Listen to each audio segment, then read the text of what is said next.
Hello student, आज अपने start करने जा रहे हैं साइंस क्लास 9 चैप्टर 3।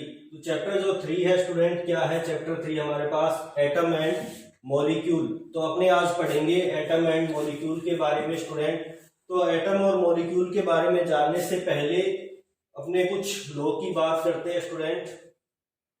तो हमने पिछला जो वीडियो देखा था स्टूडेंट, उसमें हमने चैप्टर नंबर 4 में स्ट्रक्चर ऑफ एटम पढ़ा था। तो उसमें हमने पढ़ा था कि सबसे पहले एटम को डिस्कवर किया था स्टूडेंट कनार्ड ने, उसके बाद में जॉन डाल्टन ने, और हमने 3 मॉडल भी पढ़े थे, J Thomson model, Rutherford model और बोर मॉडल स्टूडेंट।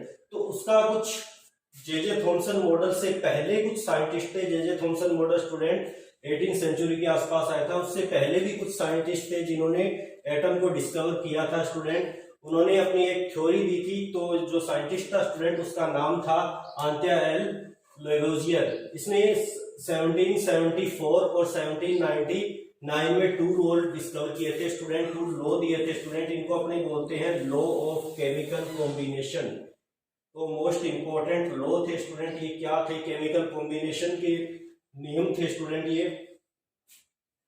तो फर्स्ट जो रूल था वो क्या था student? Law of conservation of mass. First rule था, किस पे डिपेंड था? कंजर्वेशन ऑफ मास पे डिपेंड था। तो इसका जो रूल था वो क्या था student? Mass can neither be created not destroyed in a chemical reaction. इन्होंने ये बताया था कि एक केमिकल रिएक्शन में जो मास होता है स्टूडेंट, वो ना तो क्रिएट होता है और ना ही डिस्ट्रॉयड होता है। जैसे अपने बात करते हैं स्टूडेंट, फॉर एग्जांपल एक केमिकल रिएक्शन की। तो एक केमिकल रिएक्शन में शॉर्टली यहाँ पे लिख रहा हूँ। फॉर एग्जांपल एक केमिकल रिएक्शन है स्टूडेंट मेरे पास, जैसे कार्बन प्लस ऑक्सीजन स्टूडेंट। तो ये मिलके क्या बनाते हैं? कंबाइन होके स्टूडेंट बनाते हैं CO2 गैस बनाते हैं स्टूडेंट। तो इसमें अपने देखते हैं कार्बन और ऑक्सीजन के कितने एटम, कितने एलिमेंट्स इसमें स्टूडेंट पार्टिसिपेट कर रहे हैं। तो इसमें अपने देखते हैं कि 1 कार्बन का एटम है, एलिमेंट है, और 2 ऑक्सीजन की है, यानी कि टोटल स्टूडेंट यहाँ पे 3 है। रिएक्टेंट में रिएक्टेंट कितने हैं? यहाँ पे 3 पार्टिसिपेट कर रहे हैं। और प्रोडक्ट कितने बनते हैं स्टूडेंट? यहाँ पे प्रोडक्ट भी एक कार्बन और प्लस 2 ऑक्सीजन, यानी कि टोटल 3 ही है। यानी कि इनका जो मास है स्टूडेंट, रिएक्टेंट का मास इक्वल है स्टूडेंट किसके? हमारे पास में प्रोडक्ट के मास के इक्वल है। यही ये रूल बताता है स्टूडेंट कि किसी भी केमिकल रिएक्शन के अंदर ना ही तो मास क्रिएट होता है स्टूडेंट और ना ही डिस्ट्रॉयड होता है। जैसे ये केमिकल रिएक्शन है, इसमें 3 रिएक्टेंट थे स्टूडेंट। तो और इनसे हमारे पास प्रोडक्ट में भी कितने प्राप्त हुए हैं? 3 ही प्राप्त हुए। यानी कि मास कभी भी चेंज नहीं होता है किसी भी केमिकल रिएक्शन में, सेम ही रहता है। ना ही तो ये डिस्ट्रॉयड होता है और ना ही ये क्रिएटेड होता है स्टूडेंट। उसके बाद अपने बात करते हैं लॉ ऑफ डेफिनेट प्रोपोर्शन की। यानी कि इसमें लॉ ऑफ डेफिनेट प्रोपोर्शन को हिंदी में कहते हैं स्टूडेंट शिथिल अनुपात का नियम। यानी कि ये एक डेफिनेट रेशियो का रूल भी इसको बोल सकते हैं स्टूडेंट। ये कहता है कि in a pure chemical compound elements are always present in a definite proportion. ये कहता है कि किसी भी केमिकल कंपाउंड में, जैसे अपने केमिकल कंपाउंड स्टूडेंट NaCl की बात करते हैं, तो इसमें स्टूडेंट अपने देखते हैं कि जो सोडियम है वो 1 है और क्लोरीन भी कितना है स्टूडेंट? 1 है। तो इनके रेशियो को अगर लिखा जाए तो क्या हो जाएगा स्टूडेंट? 1:1 लिखेंगे।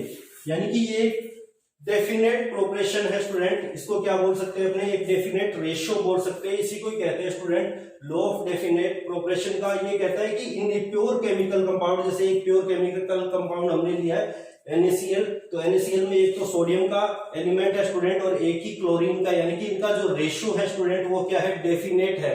यानी कि इनका रेशियो डेफिनेट है और ये रेशियो कभी भी चेंज नहीं होता है इस कंपाउंड में। जैसे H2O की बात करें स्टूडेंट अपने पास, तो H2O में 2 हाइड्रोजन है और 1 ऑक्सीजन है स्टूडेंट। अगर ये तो हमने इनके एटम का और एलिमेंट्स का रेशियो निकाला स्टूडेंट। अगर अपने इनके मास के रेशियो की बात करें स्टूडेंट, तो हाइड्रोजन का हो जाएगा 2 और ऑक्सीजन का हो जाएगा 16 स्टूडेंट।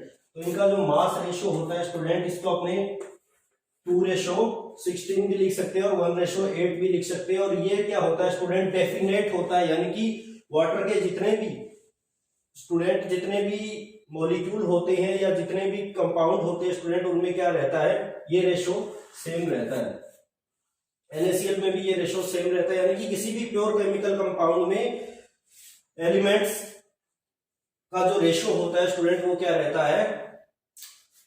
डेफिनेट रहता है। तो अब हमने पढ़ेंगे स्टूडेंट नेक्स्ट।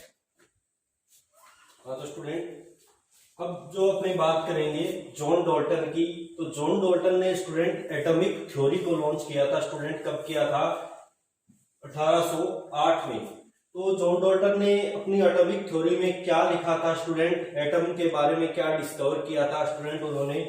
तो सबसे पहले उनके जो पोस्टुलेट्स हैं जो उनके बारे में अपनी बात करते हैं। तो फर्स्ट उनका पोस्टुलेट था स्टूडेंट कि all matter is made of very tiny particles called atoms which participate in a chemical reaction. यानी कि ऑल मैटर जितने भी होते हैं स्टूडेंट वो मेडअप होते हैं किससे मेडअप होते हैं? टाइनी पार्टिकल्स से, यानी कि छोटे छोटे पार्टिकल्स से मेडअप होते हैं स्टूडेंट सभी जो मैटर होते हैं। और उन टाइनी पार्टिकल को ही क्या कहा जाता है? एटम कहा जाता है। ये किसने बताया था? जॉन डॉल्टन ने बताया था स्टूडेंट। और क्या बताया था एटम के बारे में? ये कहता है कि which participate in a chemical reactions, यानी कि एटम जो होते हैं वो पार्टिसिपेट करते हैं स्टूडेंट एक केमिकल रिएक्शन में। उसके बाद इनका जो सेकंड पोस्टुलेट था वो क्या था student? Atoms are individual particles which cannot be created or destroyed in a chemical reaction।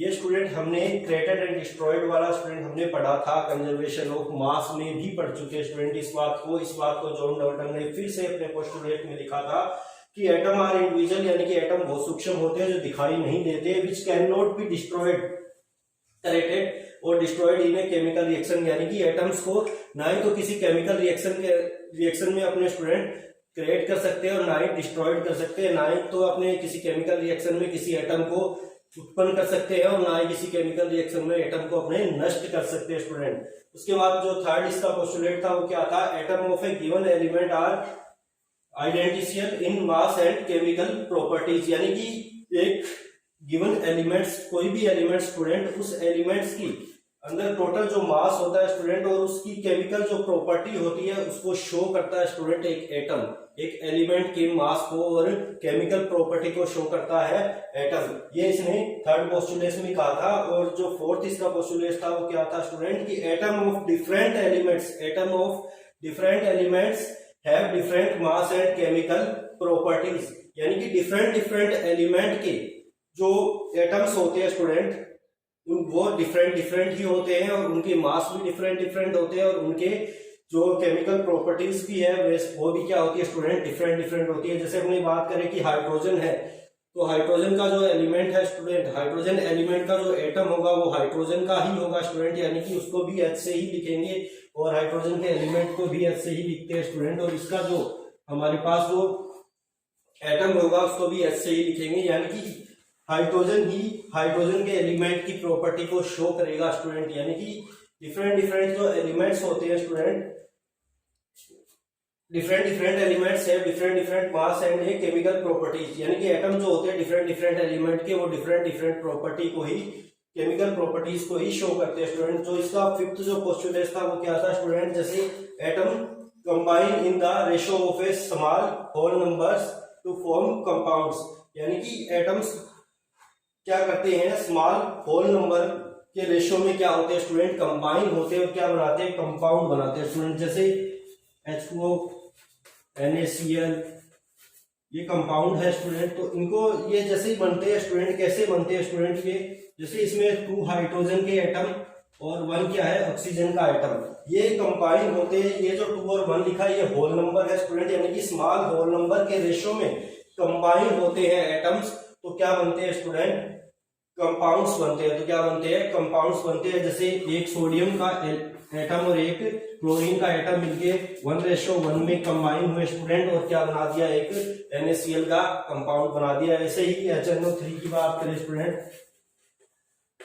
तो इसमें एक हाइड्रोजन, एक नाइट्रोजन और 3 ऑक्सीजन मिलके एक रेशो में, होल स्मॉल नंबर रेशो में मिलके क्या बनाते हैं स्टूडेंट? ये कंपाउंड बनाते हैं, यानी कि ये भी एक रेशो में मिलके ही एक कंपाउंड बनाया है। तो ये सारी बातें जो थी स्टूडेंट, ये 5 जो पोस्टुलेट्स थे ये किसके थे स्टूडेंट?